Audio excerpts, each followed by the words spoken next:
40, sedangkan 40 app 46. 46 app Okey. yang dah masuk di Malaysia. Semua nak ikut ke app, banyak yang tak ada EVP.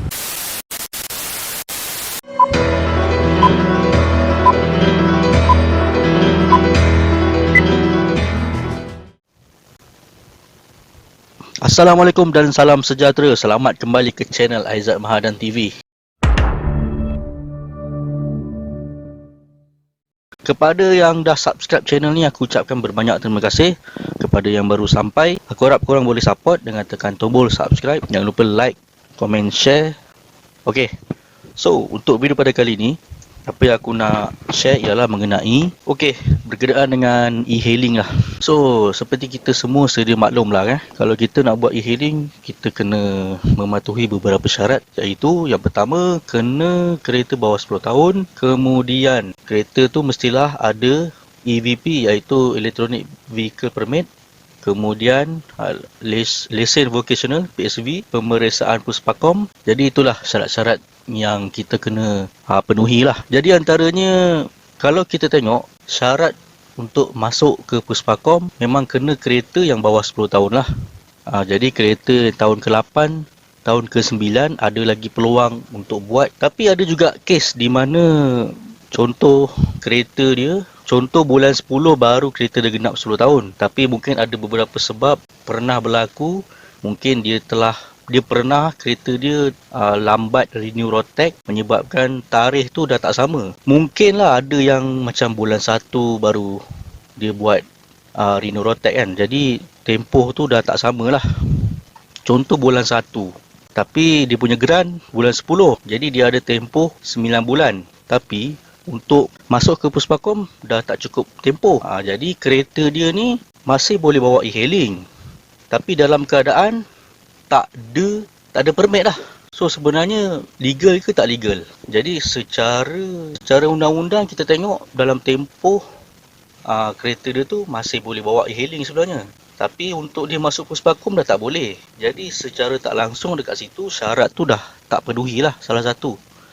Kemudian bila kereta kau dah tak ada Puspakom, kalau untuk EVP mungkin syarikat e-hailing biasanya lah yang akan registerkan lah.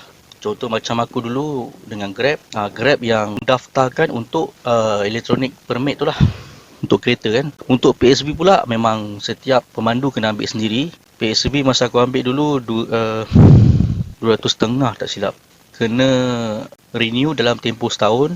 Jadi setiap tahun kena pergi medical check up untuk PSV.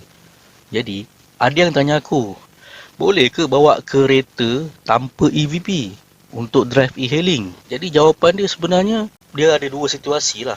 Macam aku cerita tadi kan, contoh kereta dia tak cukup, kereta dia lari. Maksudnya mungkin dia pernah terlewat ke renew road tax. Jadi untuk tahun akhir tu dia dah tak sama. Dekat geran bulan 10. Tapi contoh kereta dia tu bulan 1 atau bulan 2. Untuk melayakkan dia masuk Puspakom kat situ dah tak lepas. Sedangkan kereta dia tu masih ada beberapa bulan lagi untuk dia boleh bawa e-hailing. Jadi syarat tu, salah satu syarat tu dah tak dapat dipenuhi. Untuk langkah keselamatan, jadi kira kereta tu sebenarnya kalau ikut law memang tak boleh lah kan. Jadi itulah yang berlaku dekat kereta aku sebenarnya. Kereta aku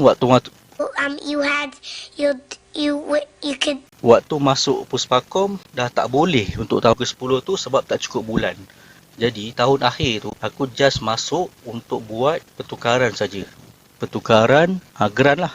Pertukaran daripada kenderaan persendirian e-hailing kepada kenderaan persendirian. Kira tarikh yang dikeluarkan Puspakom untuk yang kita kena pamer tu, kira untuk just memaklumkan yang kereta kita dah tukar kepada kenderaan persendirian. Jadi jawapan kepada boleh ke drive tanpa EVP? So sebenarnya tak boleh lah. Walaupun dekat dalam apps tu, contoh kau dah register dekat satu company ni bagi peluang untuk kau jalan untuk drive e-hailing, tapi dalam masa yang sama disebabkan kereta kau, contohlah ini cerita yang kereta dah nak habis lah, senang kata, untuk syarat contoh menghampiri 10 tahun. Ada yang tak ada masalah. Contoh kereta yang dia sentiasa ikut, waktu road tax mati dia terus hidupkan, So macam kereta aku dulu pernah lah, sebelum aku buat e-hailing lah, dah lama kan. Kereta aku tahun 2012, aku buat e-hailing pun start 2018. Jadi dalam tempoh sebelum-sebelum tu pernah lah kereta aku lambat hidupkan rotek. Jadi itulah yang berlaku. Kalau korang memang bergiat aktif lah, memang daripada dah lama buat e-hailing ni, korang tahulah waktu PKP, waktu pemerintahan PH tak silap, waktu tu kerajaan pernah memaklumkan bahawa untuk kereta e-hailing dibenarkan untuk memandu lebih daripada 10 tahun. Pada waktu tersebut je lah.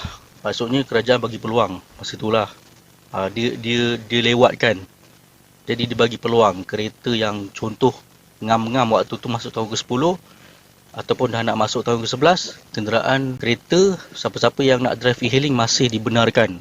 Tu untuk kira tempoh darurat lah, waktu PKP saja. Jadi bila sekarang dah clear, dah tak ada apa semua dah kembali kepada normal, jadi kita kena terus patuhi lah 4 syarat tu. Jadi begitulah cerita dia. Kalau korang tak ada EVP, korang nak bawa juga, macam kes aku lah. So sebenarnya tak boleh lah. Tapi kalau kau nak bawa, yelah boleh bawa. Tapi jangan sampai ada roadblock lah. Bila ada roadblock, akan banyak cerita lah. Contoh roadblock JPJ contoh katalah dia buat operasi apa-apa kan. Bila kau sangkut, nanti panjang cerita lah. Boleh menyebabkan kereta disita. 40, sedangkan 40 app 46. 46 app yang dah masuk di Malaysia. Semua nak ikutkan app, banyak yang tak ada EVP. Yang jadi peliknya, sebelum ni tak pernah lagi ada operasi pasal nak tentang app. Tiba-tiba ada penguasa nak lakukan tugasan untuk cek apps ni kan. Okey, jadi kalau begitu mungkin bersetuju dengan saya, driver-driver yang dikenakan tindakan tu pun sepatutnya tak dikenakan tindakan. Ya, betul. Kalau betul-betul lah dia nak saman ataupun nak saman pemandu, patutnya dia dah beritahu awal lagi. Tapi kalau kau berani, kau bawa lah. Tapi pada aku, untuk dalam kes tertentu lah, untuk macam kes aku lah, masih boleh bawa. Yelah, contoh macam tadi aku cakap kan, bila tak cukup tahun akhir tu, bila kau bawa juga ke Puspakom hanya boleh tukar balik saja kereta kau kepada normal semula lah, kenderaan persendirian semula. Kesimpulan dia, kalau korang tak ada EVP, ada dua perkara lah. Satu, sama kau nak bawa boleh, tapi jangan sampai ada roadblock. Kalau sangkut, kau kena sita. Dan langkah selamat, janganlah bawa. Tu sajalah. Jadi untuk langkah selamat, kita kena patuhilah semua syarat-syarat yang telah ditentukan oleh kerajaan. Kalau korang gamble, korang bawa je lah kan. Tapi jangan sampai kantoi lah orang kata. Melainkan kalau korang ada sebab-sebab tertentu, seperti aku nyatakan tadi lah, berkenaan dengan kereta yang tak cukup bulan untuk tahun ke-10. Jadi dekat situ kereta kau masih ada lagi beberapa bulan untuk kau boleh bawa e-hailing. So kalau ada syarikat e-hailing yang beri peluang untuk kau bawa, walaupun kereta kau dah 10 tahun lebih, jadi kau kena fikirkan lah risiko lah. Dekat situ akan berlaku risiko lah. So bagi aku langkah selamat, kita ikutlah peraturan yang telah ditentukan oleh kerajaan. So dalam kes aku rasa bersyukur jugalah. Sebab aku punya akaun Maxim tu dah kena ban. Jadi secara tak langsung, bila aku fikir-fikir balik, yalah kereta aku pun memang dah tak layak dah pun, dah tak berlepasi syarat tu untuk aku bawa. So kalau aku bawa juga, katalah Maxim dia biar je, so aku pun main bawa je kan.